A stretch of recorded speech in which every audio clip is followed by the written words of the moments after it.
வரலட்சுமி விரதம் அன்று வாங்க வேண்டிய பொருட்கள்.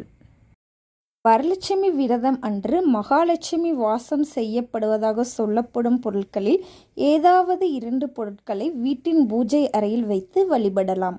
சமையலுக்கு தேவையான அரிசி, துவரம்பருப்பு போன்ற பொருட்கள் வாங்குவதாக இருந்தால் வரலட்சுமி நோன்பு அன்று பூஜை அறையில் வைத்து வழிபட்ட பிறகு மறுநாள் சமையலுக்கு பயன்படுத்தி கொள்ளலாம்.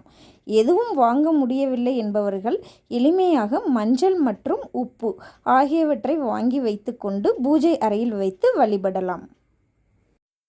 வெள்ளிக்கிழமை அன்று காலையில் முதலில் மஞ்சளில் பிள்ளையாரை பிடித்து வைத்து அவரை வழிபாடு செய்து கொள்ளுங்கள். அடுத்ததாக உங்களுடைய குலதெய்வத்தை நினைத்து வழிபாடு செய்துவிட்டு மகாலட்சுமியின் படத்தை வீட்டில் வைத்து மகாலட்சுமிக்கு முன்பாக வெற்றிலை, பாக்கு, வாழைப்பழம், தாலி சரடு, குங்குமம், மஞ்சள் இவற்றை வைத்து வழிபாடு செய்யலாம்.